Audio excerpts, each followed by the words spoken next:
Hello, ladies and gentlemen, and welcome to another edition of the Alter Confusion Thursday Night Hangout. Dude, how's your arc going? Arc? With all of the rain and flooding? Oh, you mean that humongous boat I'm trying to build poorly? Yes, for the, because 2x2, for the arc, you have 2, therefore you have an arc with 2. Because 2x2 on the arc. And you have 2 kids. If you see my backyard, it's flooded, and so it would probably be good for me to build an arc, but I have not. I spent too much time helping my cousin build a dice box over the weekend. One of those sounds much more interesting. Wait, the dice box, if you built it well enough, could probably float and double as an arc. Well, seeing that the dice box is basically 8 inches by 8 inches by 8 inches by 8 inches. Well, it's a square with about, I don't know. So it's 8 long, 4 high. Yeah. Just, If you just change that into You just yards? elongate and No. make it longer. Same concept. It's totally an arc. But I don't have a router, and that's what we didn't have. Which I didn't even, I knew what a router was, but I didn't know the name of it. Now I do. That's how you get the nice little grooves. Yes. Yes. I unfortunately do not have a router, so we're unable to do the grooves, but we cut all the pieces, so. You didn't want to route it by hand? You could totally do that. Yeah, with chisel. No. You go old school, man. Do it like our forefathers. No. You do it like Abe Lincoln did when he fought the zombies. Sure. Okay, so ladies and gentlemen, this, of course, is the Alter Confusion Thursday Night Hangout. I am your host, Charlie. And I'm joined once again by the prolific counter himself, Zealeus. Greetings and salutations. I know that we've missed the past 2 Thursdays. Yes.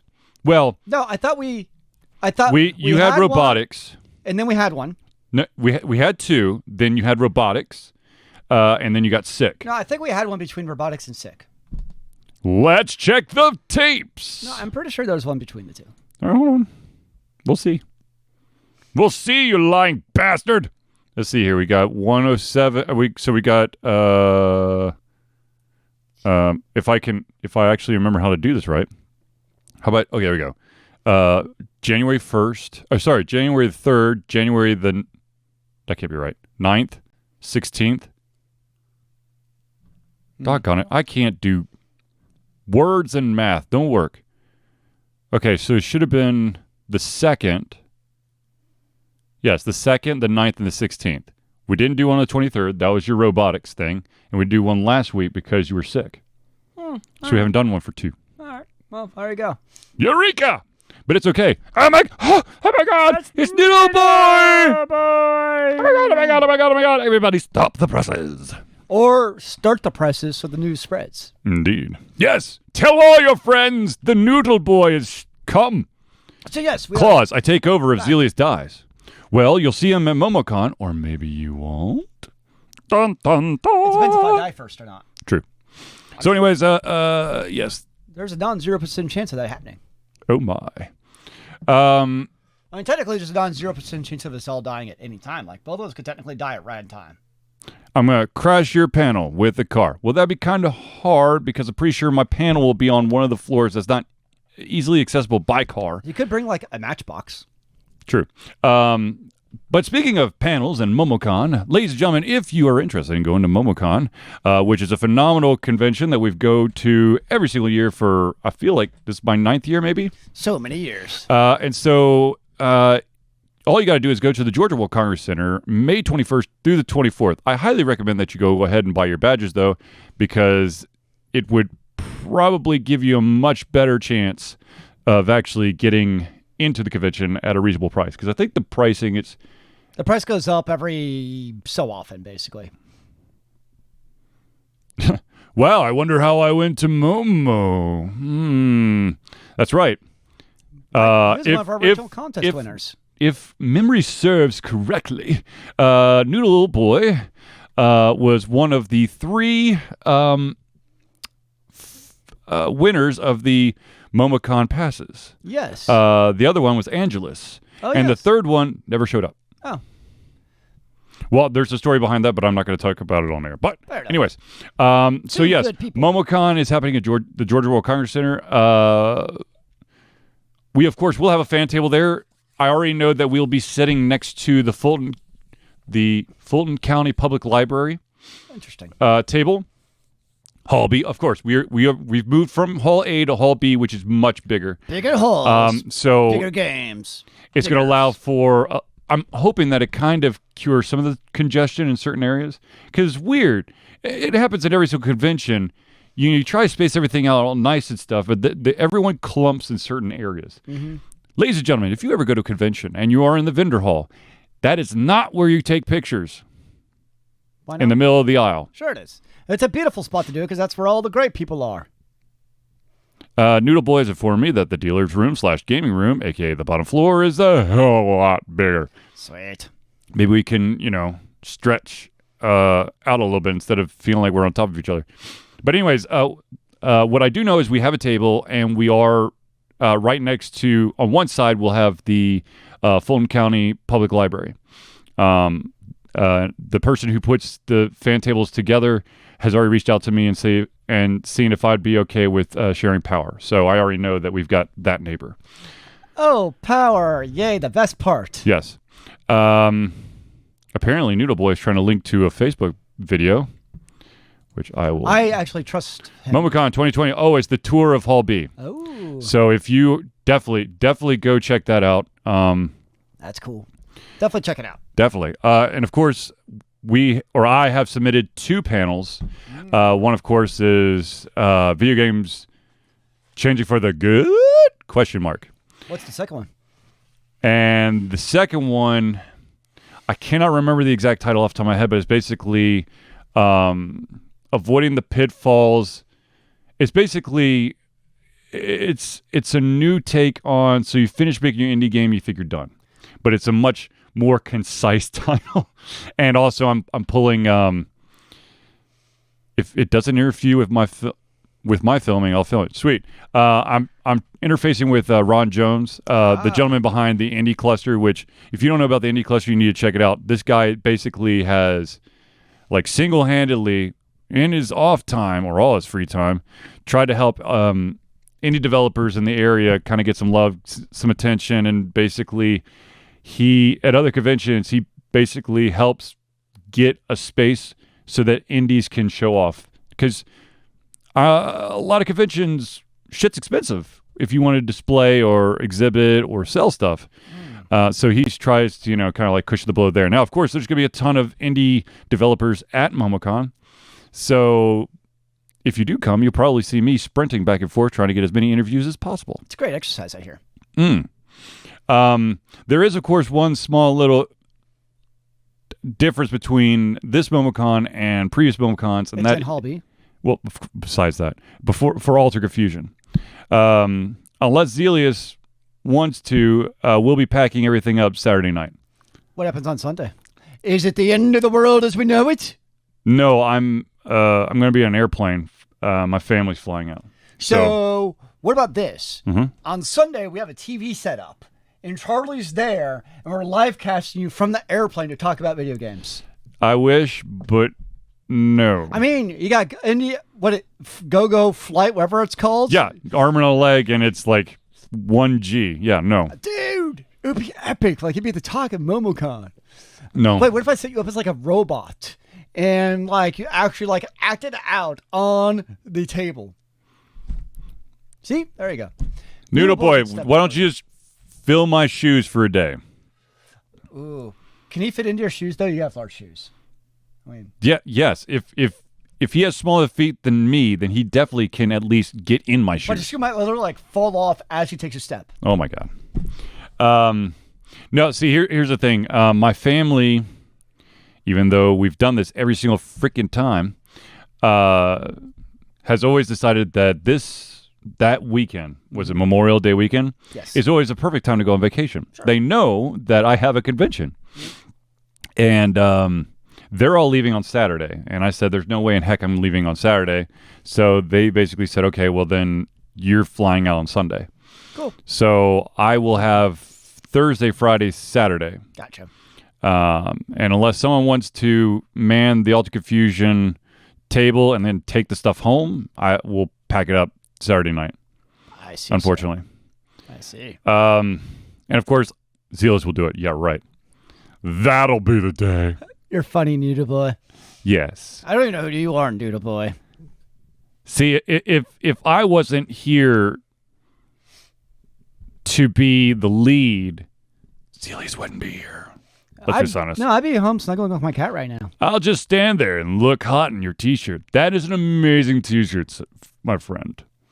It is amazing. You should wear 2 t-shirts. One on the front, one in the back. No. No, he doesn't need to do that. Have you not seen that the Altered Confusion t-shirt that we got him for surpassing his goal? I actually have not. It's amazing. It's basically, it's got Altered Confusion written all over it. Let me see. I think I've got a picture here somewhere. Let me just double check real quick. But anyway, so MomoCon is coming up sooner than later, and I'm excited because yet again we'll be coming to MomoCon. I mean, we basically until we no longer want to, which I don't foresee us ever doing. We're gonna have at least a fan table at MomoCon, and maybe more. So I'm trying to go back in time. I can't. Whoa! What in the world? We're before Andocon now. Yeah, that's not I right. think you went too far. Actually, videos maybe. I have no idea. That's us live. Oh, dear. Okay, that's not gonna work. I don't know. Anyways, I'll find the picture for Zealeus. It's an amazing beer. It's amazing. And it's a one of a kind then. Yes. That's the best kind. Okay. Anyway, so Noodle Boy, you can never quit. You're like Mr. Convention himself. Yes. Speaking of which, I'm still trying to figure out some additional panels that I might go to. I've been trying to toy around with stuff, but of course, finances as there are makes it a little bit harder. I know that there's another convention in town, but I know there's another convention around the area later in the year, but I'm pretty sure that that might be too crazy. God? Yeah, the one you on your shirt. Wait. No, I pointed my nipple. Has nothing to do with anything. I mean, this is DragonCon. and I know Mr. Noodle Boy volunteers there too. Indeed. All right, so let's actually get into some stories, shall we? Wait, what kind of stories? Good, sir. I don't know, stuff that makes your head go boom. Okay, what is our first story? Let me just get this out of the way real quick. Dickheads, douchebags, and anyone in between. Don't hack kids shit. I mean, come on. Basically, what I'm talking about is there's a Nintendo Switch hacker who basically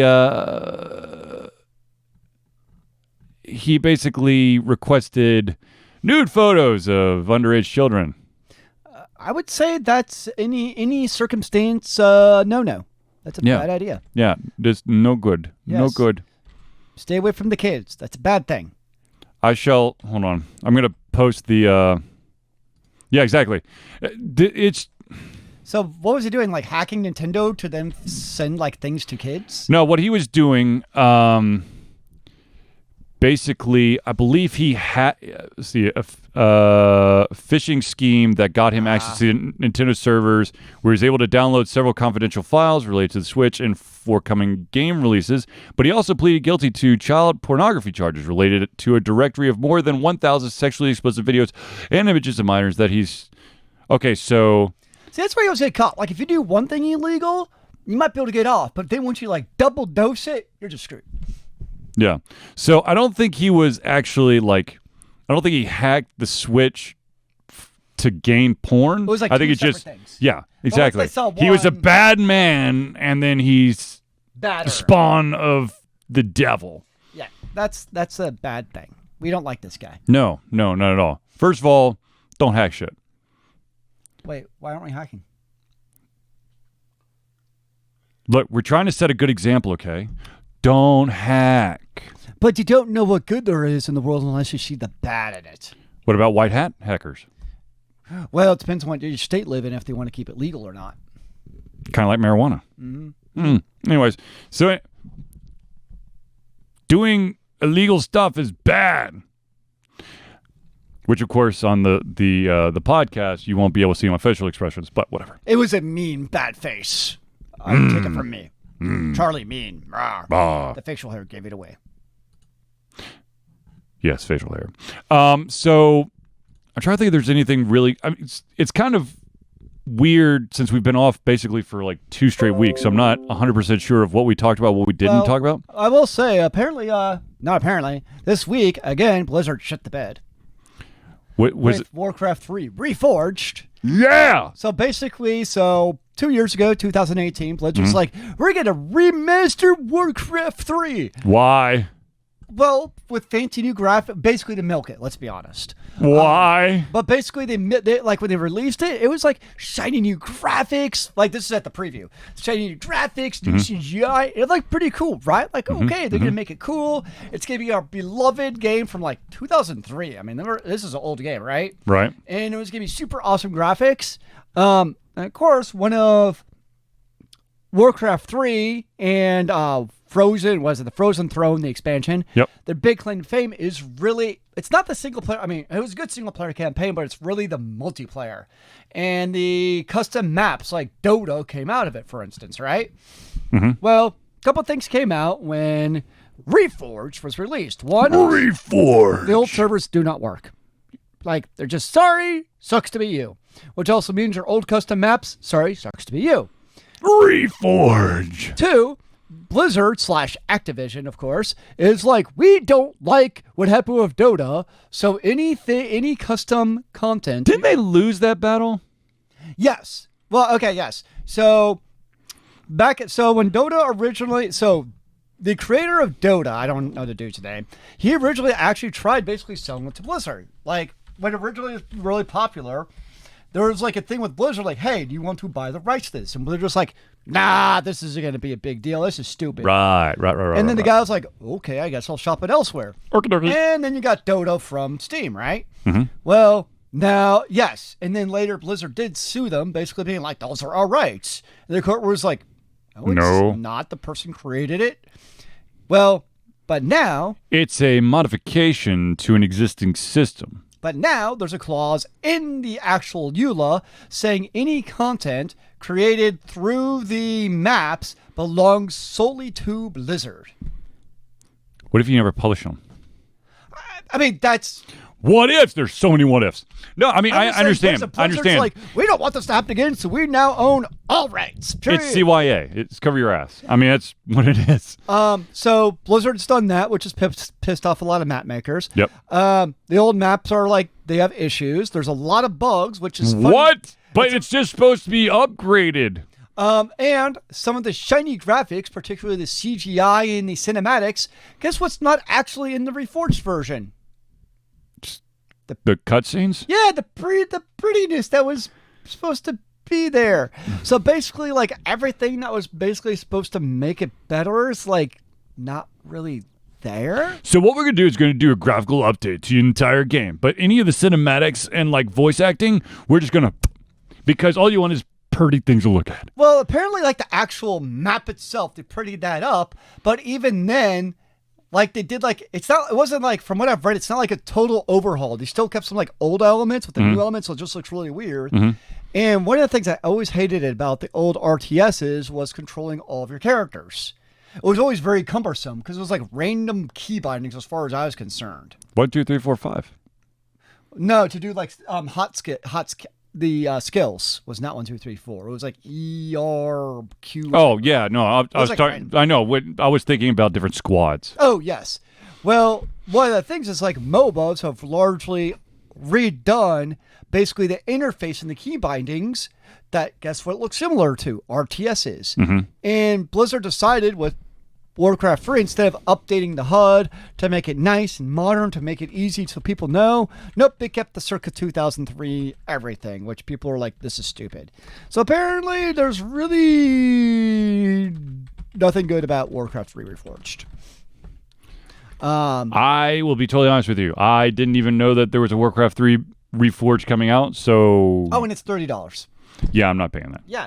I think I could find my Warcraft 3 discs somewhere. But then I would have to reinstall battle.net, and of course, then there's that wonderful battle of somebody stole my account, but I lost the CD key to the games that were part of it, and so I no longer have the right to those games. I think Warcraft 3 can play single player offline, though. Correct, but... Well, you couldn't connect to multiplayer anyways, because... Blizzard has this fun way of, you have to have battle.net now to do any of our stuff. There shall only be one server. So yeah, Blizzard's one of those game developers that used to have a lot of goodwill of the gamer base. And then they went into bed with Activision and screwed the pooch. Don't forget, before that was also Vendetti, whatever that company was. Yeah, it was Vendetti, I believe. And that was kind of like the start of the downward trend. And now, yeah. So here's the conundrum then, right? So I like Overwatch a lot. Like, I'm a big fan of Overwatch. Overwatch 2 has already been announced as coming out. But now, with the release of Warcraft 3 Reforged being such a hot mess, before with Overwatch 2, I'm like, dude, I'm going to get Warcraft 2. Vivendi Entertainment. Thank you. But now, with this hot mess, when it comes to Overwatch 2, now I'm kind of like, well, I don't know now. Well, okay, so hopefully to the entire, eSports world, Blizzard screwing the pooch this bad on the Reforge of World of Warcraft 3 will put a halt to Overwatch 2 and put more attention back on Overwatch 1 so that you don't have stagnant play. Sure. Because apparently, if there was an article that I'm sure we've referenced several times, but when you look at the online viewership of the Overwatch Pro League Championship versus the League of Legends Championship, League of Legends had some astronomical number. Well, and then Overwatch had a much smaller number. Well, we have a fairly now populous eSports league at our school, and Overwatch, they play Overwatch, but when you talk about what are you playing for eSports, they want to play actually Rainbow Siege, which we're not letting them because it's a little too realistic. Yeah, no. But it's actually still very popular is Rocket League. It's because even though here's the beautiful thing about when it comes to certain types of games like Rocket League, it's got your base concept, and then you could just go gung ho with a bunch of different stuff. Yeah, it's not overly complicated. But the problem with something around the Overwatch and whatnot is that there really isn't a whole lot to it. Well, you have 30, I don't know how many characters it is now. But even then, this goes for a lot of competitive games, to be fair, where you start getting the meta of your characters, right? Of these are kind of your characters for right now it's a double shield meta. So you can have those characters who have shields in the game. Yep. But the other thing, and this is across most games, is the new characters that come out tend to also be the strongest.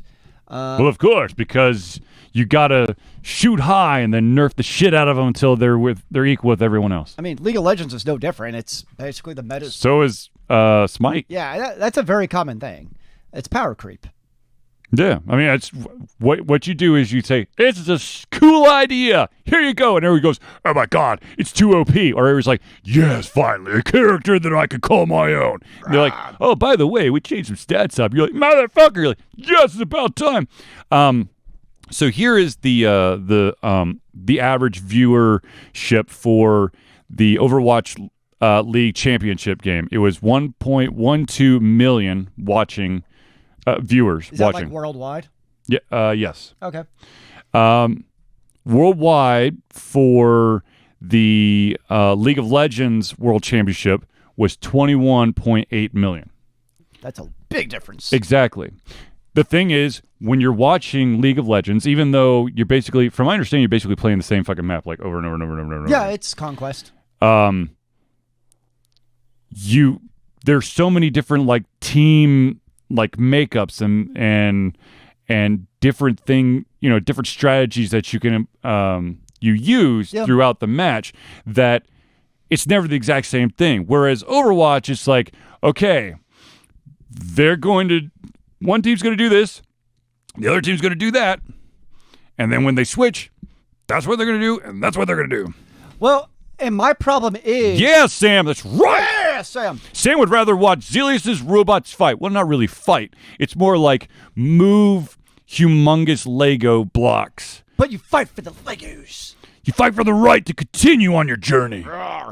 But, oh yeah, well, my thing is like, even though I like Overwatch, Yep. I find watching first-player shooters not very interesting.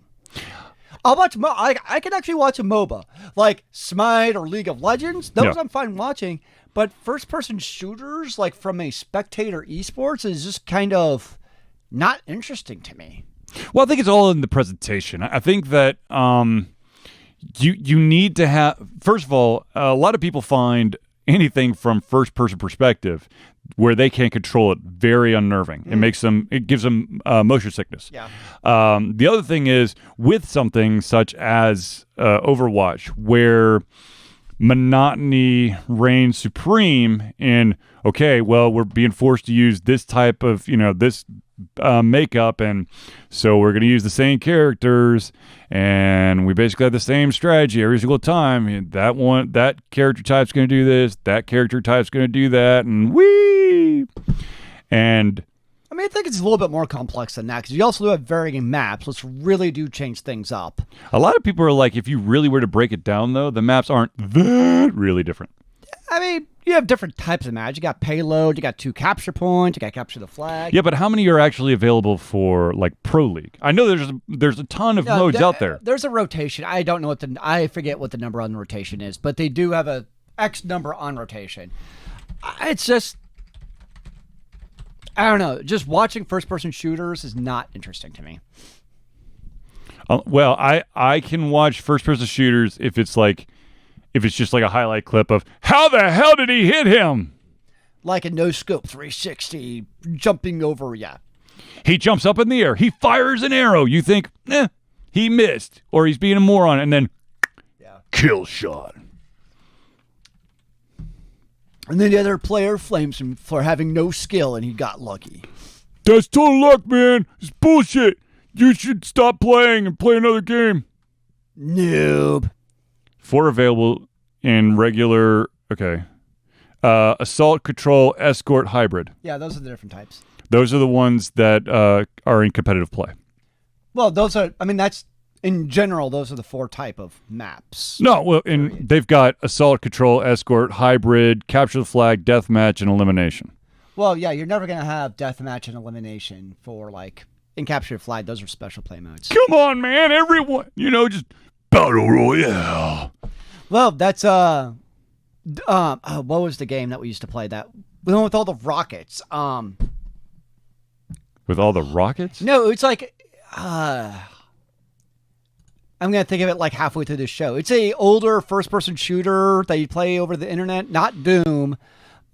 Quake? Yes, Quake. Quake 3 Arena. Yeah, Quake was all about death matches. Oh, God, yes. My dad became quite the Quake 3 Arena online player. If you ever were playing Quake 3 Arena and you saw someone with an asshole handle of Yo Mama, that was my dad. Yeah.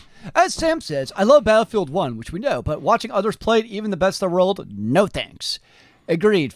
First-person shooters just don't work well for observations. Like I said, I don't think, over an extended amount of time, I don't think that it's all that interesting. I think the only thing that's really interesting about first-person shooters, let me back up a little bit. If you are viewing all of the game through first-person perspective, it is boring as shit outside of highlights. Mm-hmm. Now, if they have some way to kind of pull back like a 3/4 view where you kind of get a better flow of strategy, that might be better.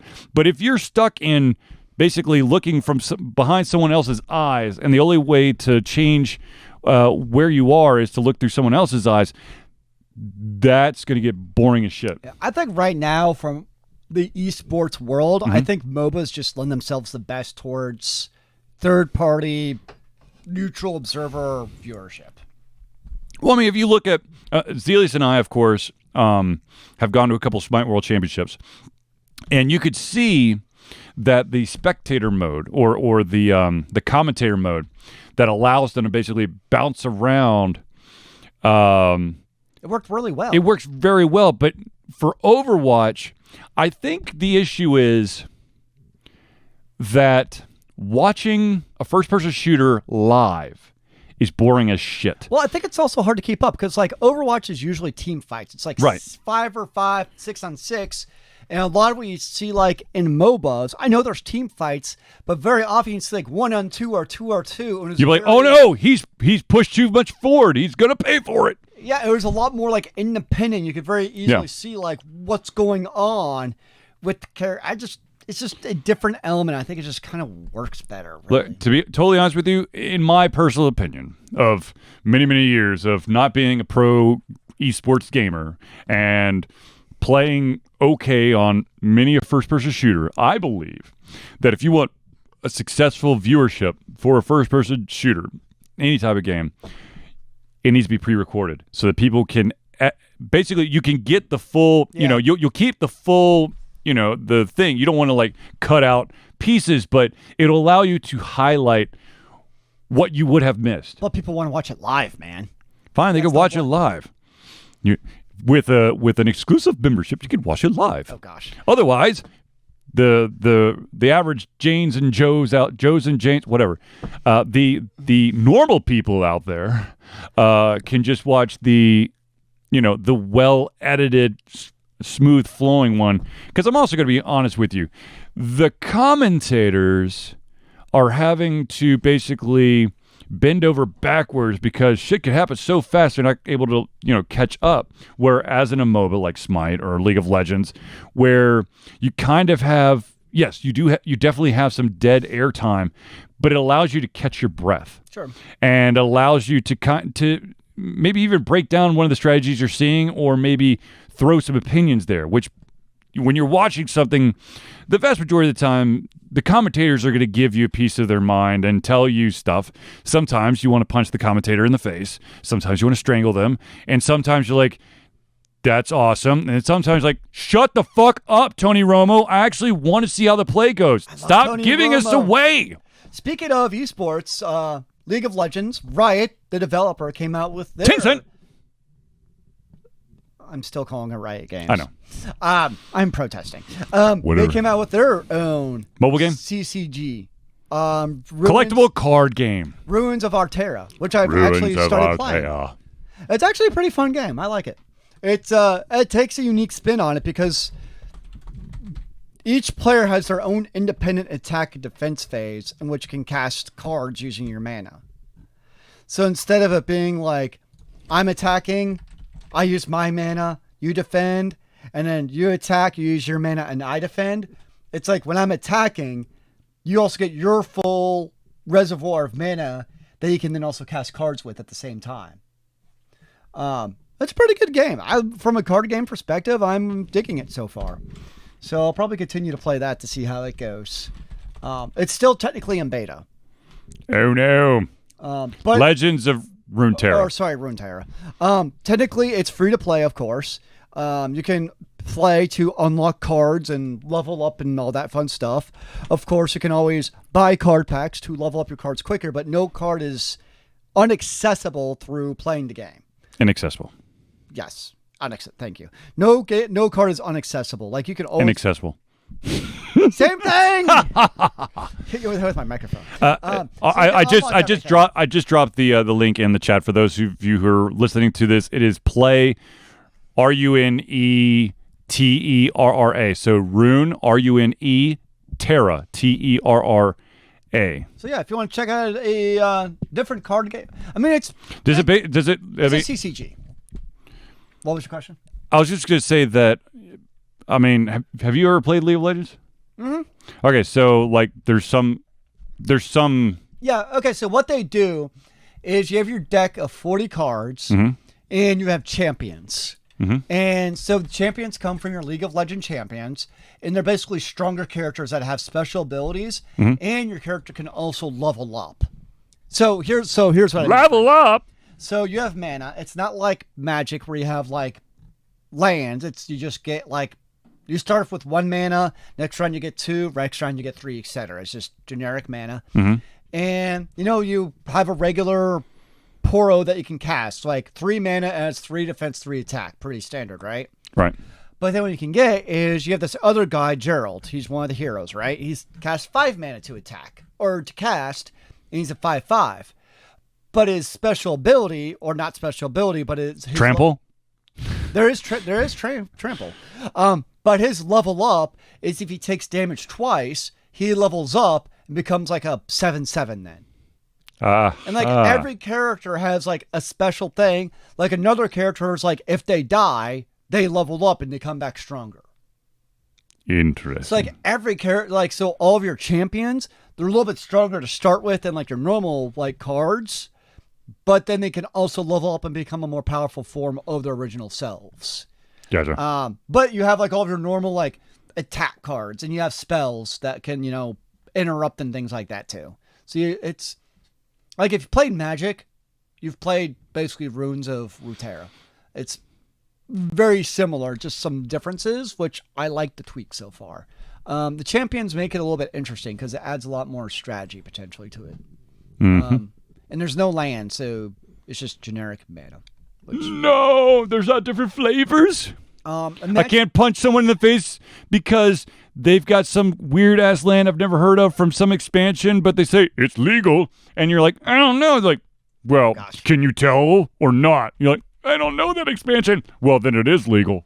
Now, there is no, for PvE, like player versus AI, it's just play against generic AI. There's no campaign or anything. You know what PvE stands for, though, right? Player versus environment. Thank you. Yeah. That's why I kind of rephrased it. I know. I'm just like, it's not really player versus environment. It's player versus AI. There's no like, but it's bot matches. Yeah, it's all bot matches. So yeah. Okay, so I do want to bring this up since we're kind of like in the realm of like games and releases and stuff.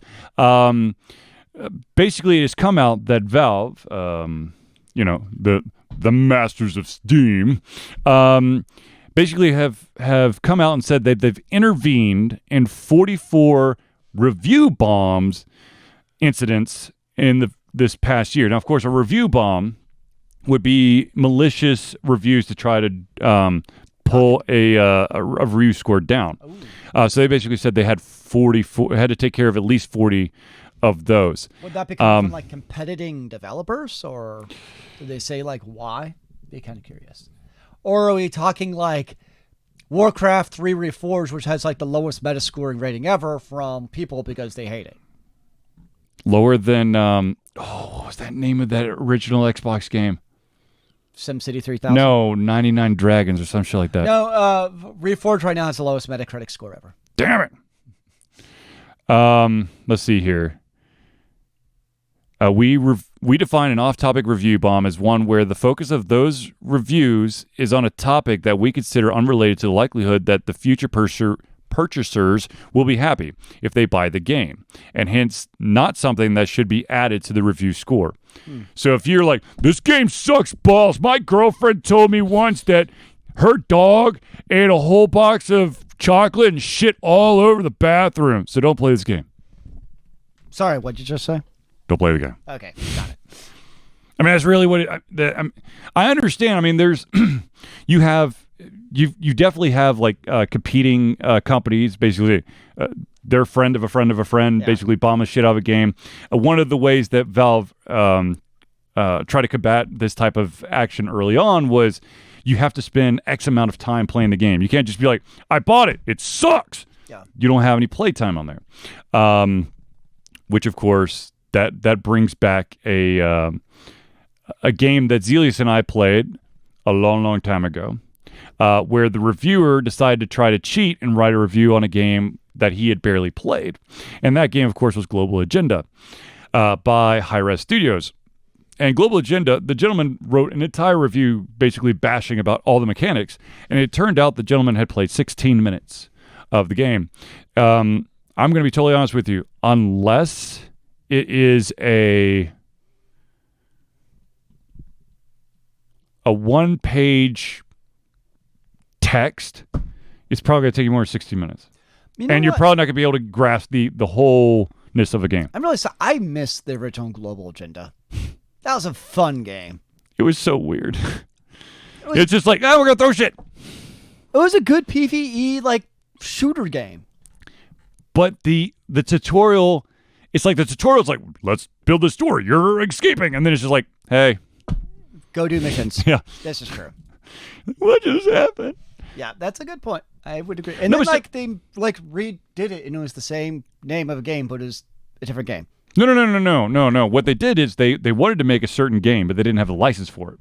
And then they gained the license for it, and then they kicked Global Agenda into the Wayback and decided, we finally have the Tribes license, we're going to do Tribes. But no, they did Global Agenda basically 2 without calling it Global Agenda 2. Did they really? Yeah. Oh my God, I'm so out of touch. Yeah, I played it, and I was like, this is not Global Agenda. But it wasn't actually Global Agenda. It was really strange. Global Agenda 2. I don't think it was actually called Global Agenda 2. It was like Global Agenda. It was really weird. Now, whatever. Anywho,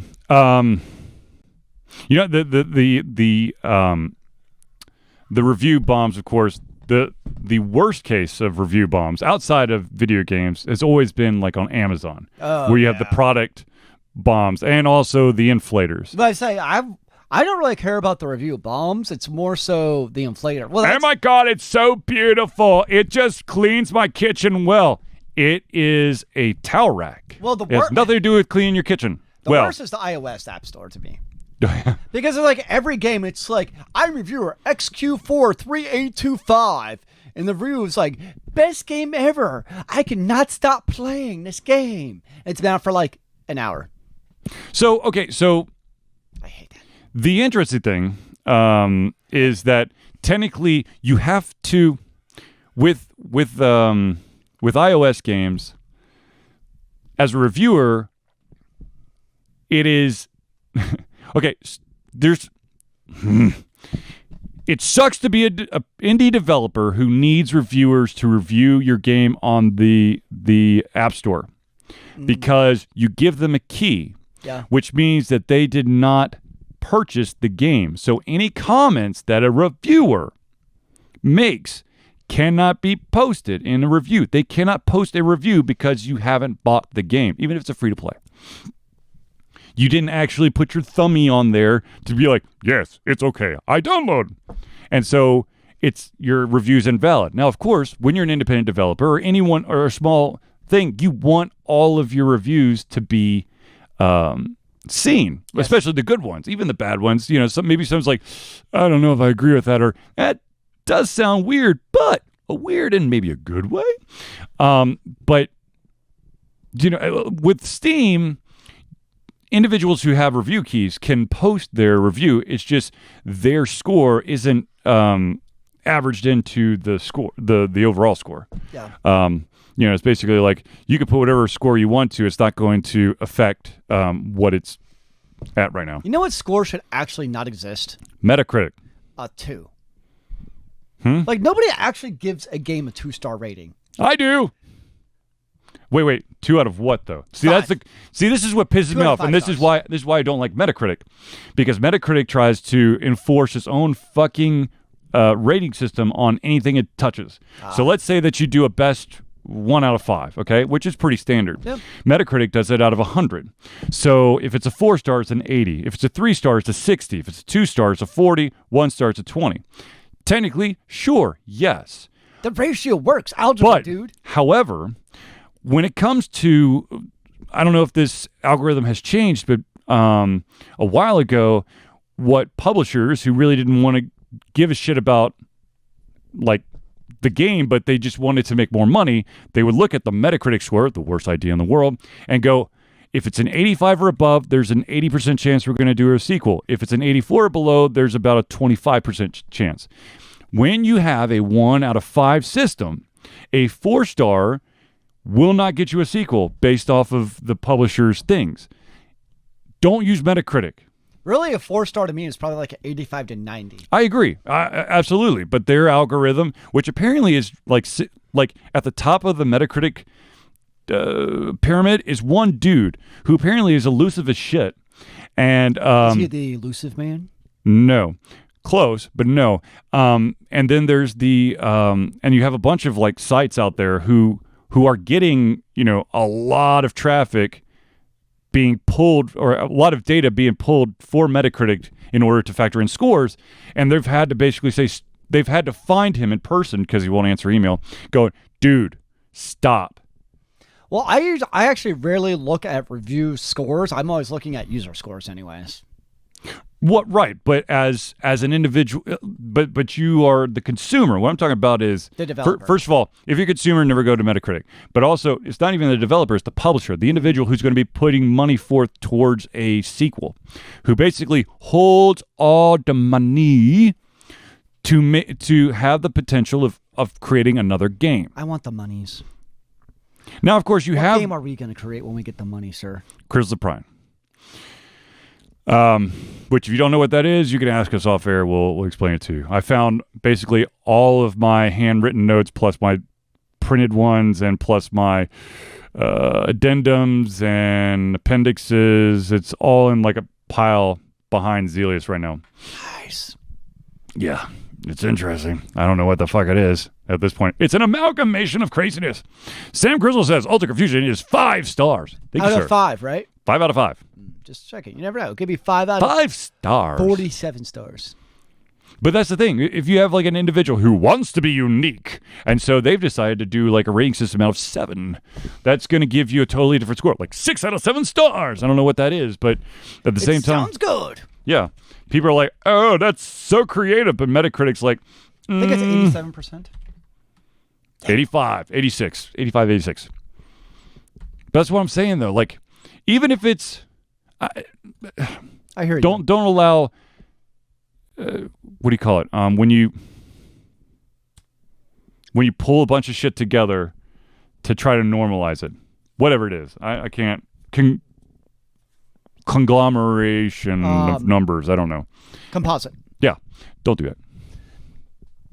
So, ladies and gentlemen, I do want to talk about a game that you've probably seen me play a lot of lately, and that, of course, is Hades.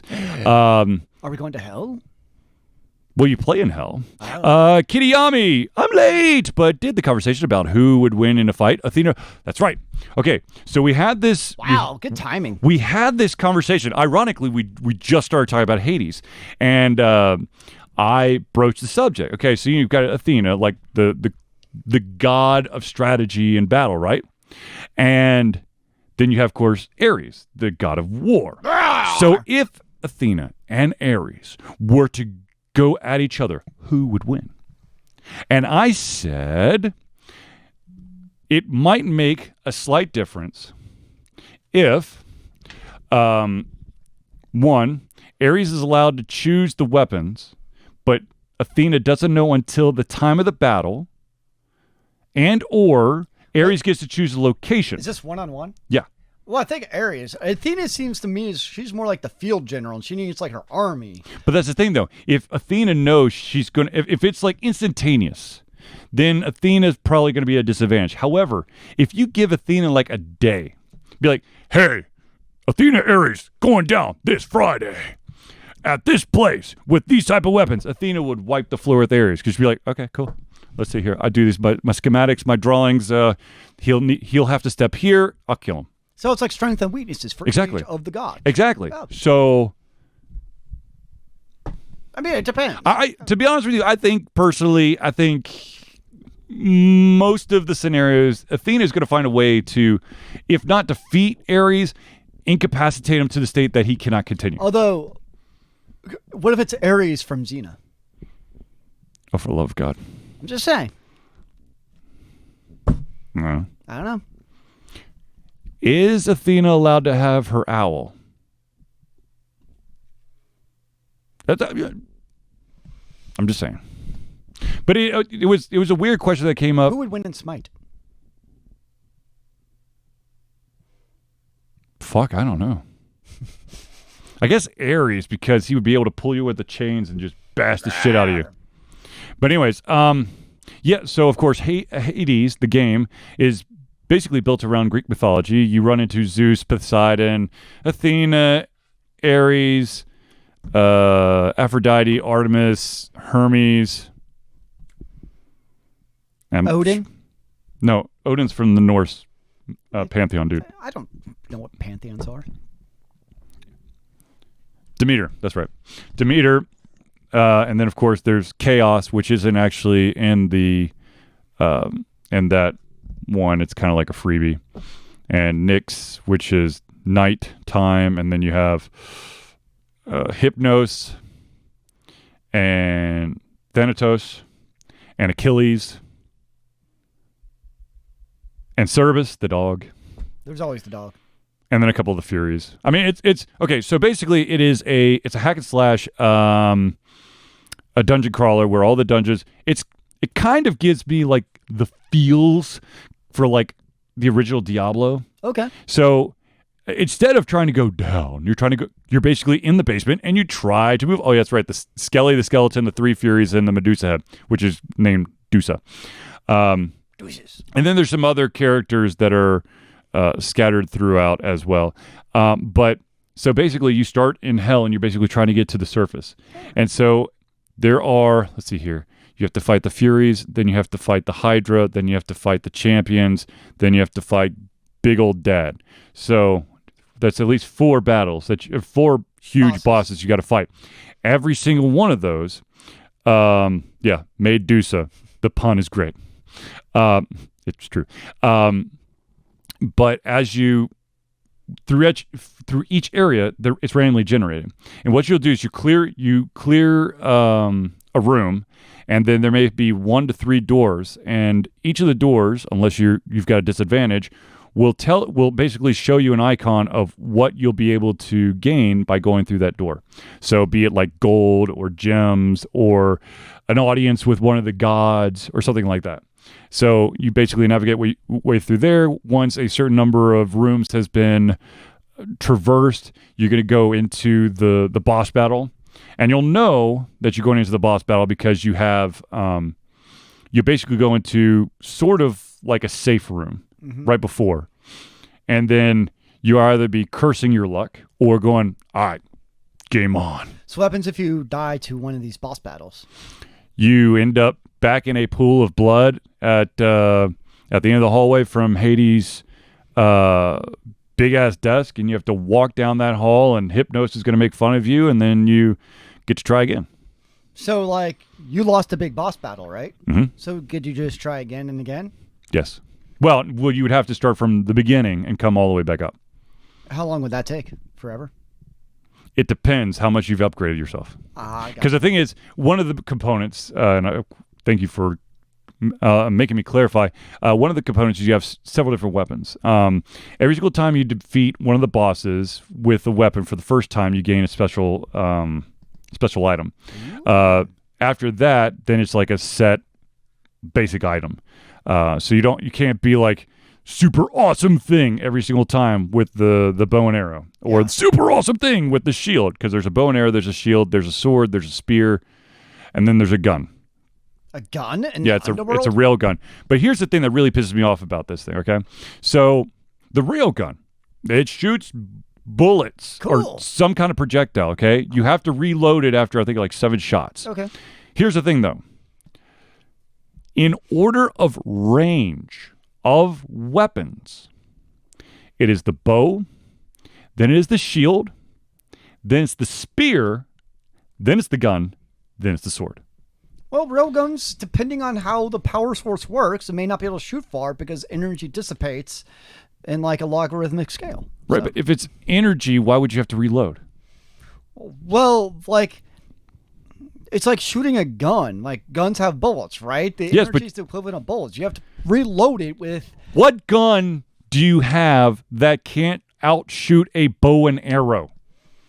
Have you ever shot a railgun in real life? Yes. A railgun?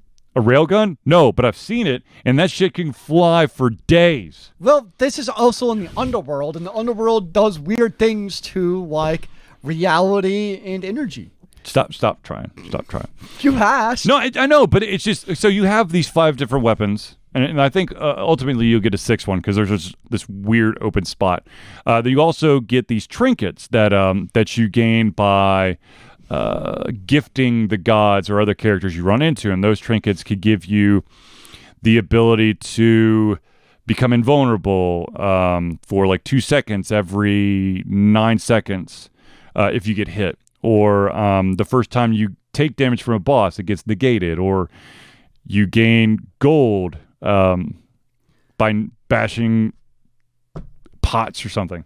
So the question is, Yep. Is it a good game? Oh, it's phenomenal. I can't stop playing. I unfortunately am to the point. The other thing is, and this, of course, is going to be the downfall for any randomly generated dungeons, is that it is 100% random. So there is a very good chance that you're not going to run into, because the gods are the ones who give you your special ability or enhance your attacks or your special attack. If you don't run into enough of them and kind of like combine their awesomeness, you're not going to last long. And it's sometimes completely out of your hand. You're trying, you may not, be openly trying to avoid them, but at the same time, you still could be, or you could run into, I do not like Artemis. It's like, oh, you enhance your chance of doing a critical attack. Great. Zeus allows me to add an electrical ending to my attack. And Ares does something called Doom Attack, which basically I hit you, and then 2 seconds later, you take additional damage that you didn't even know was coming. Nice. But Artemis is like, you may have an increase in damage. Critical damage usually ends up being OP'd if you do it right, though. It's 30%. That's pretty good. That's not. In comparison to some of them are like 300%. I'm like... But anyways, there are, it's a great game. You should definitely check it out. I know that the Epic Store has it fully out. Steam, of course, is still an early release or early beta. And it sounds like it's Charlie's favorite, single player. Well, for right now, yes. The thing, though, about this game, and I hope Supergiant Games, the developer behind that, of course. That explains a lot. Behind Pyre and Transistor and Bastion, what they've basically been hinting at is once it goes out of early access on Steam, they are very open to additional platforms. And so I'm kind of hoping that they just kind of kick that shit right through Steam, because it would be phenomenal on Steam. Not on Steam, on Switch. It sounds like a Switch game. Yes, it would be great. And to be honest with you, this is like, I love Bastion. I love Transistor. I've never really felt like I got in a groove with Pyre, because I just kind of, it was kind of like truly a rinse and repeat. And yes, there's a lot of rinse and repeating in Hades, but there's enough variety where you're not just like, oh God, not this again. So I like that one as well. Now I do want to talk about something real quick. It comes out on Netflix tomorrow, which means that I may not sleep all weekend because I'll watch all of them. Locke Key is coming out this Friday. It is the live action adaptation of a graphic novel by Joe Hill, which of course is a pen name. His name is actually Joseph King, which of course is Stephen King's younger son. It's Stephen King's son. There you go. It's like, I hope he's younger. He's younger than Stephen King. Like, no shit, Sherlock. He's the son. He's not a time traveler. Yeah, but anyways, that we know. I am super duper pumped for this. Of course, a little bit of backstory here. Locke Key, there was a pilot episode to bring it to major cable network. I think it was FX. But the problem was, at the same time, they were also showcasing American Horror Story. Oh. Now, of course, with Locke Key, there's already a story in place. American Horror Story, they could do whatever the fuck they want to. So, ta-da! Well, and that actually worked out pretty well, I'd say, considering American Horror Story's success. Yes, but at the same time, it was sad for all the Locke Key fans that felt like they got punched in the nuts. And then, of course, we ended up watching American Horror Story anyway. Now, is Locke Key the type of series where it should be multiple seasons? Or? Oh, absolutely. There are 7 books to it, so I would not be... I would not be surprised if they... I don't know if they'll get the Witcher deal, where we've showed people... literally just had the ability, so we're going to open it up for 7 more seasons. But hopefully, it gains enough traction fast enough where it gets a good chunk of seasons. Because I want to see it all the way through. You have to see it all the way through. Otherwise, it would be such a downer. I mean, it really would be such a downer. Or just go read the graphic novels. Oh, yeah, that too. Absolutely. I have them all here. I can't just lend it out to anyone, but yes. There was something else I wanted to say. There's always more that Charter wants to say. I told this to Zealeus before the show, and I'll tell you guys very cryptically. I have reached out to an amazing artist that once upon a time we ran into at Con Nuga. And I have commissioned him to do a special Altered Confusion art piece. I don't know when this will all go down, but I've seen some of the concept drawings, and I'm really freaking excited to show you once it. I really hope the concept artist is just like my face. We'll see. Anyway, so yeah, but be on the lookout for that. I'm like pumped because it's something fun and interesting that I've been wanting to do, but I just had so much on my plate that I just keep forgetting. That's why I make somebody else do it for you. Now, of course, ladies and gentlemen, you may have noticed that I did post a review of Cells, or Cell to Synchronicity. Singularity, whatever. Not the same thing. I know. Well, you get to correct me. I've corrected you all show. That's fine. Part of the course. Basically, it's an iPhone game. You also could play on your browser. I think you can also get it on Steam. It is a game of evolution. You start with basically the primordial ooze, and you go all the way up to like Martian exploration and civilization. Martian colony. Yeah. It's interesting. You know, it doesn't really have all that much action, but it's, I don't know. It's an idle clicker game. But at the same time, like, for some reason, this one goes different than most of my idle clicker games. Well, it's a different idle clicker because it's basically, I look at it's kind of like the equivalent of the civilization tech tree. Yeah, exactly. Yes. You have to go up linearly or in some cases sideways, depending on where you're at. Yeah. Up the tech tree is kind of how I look at it.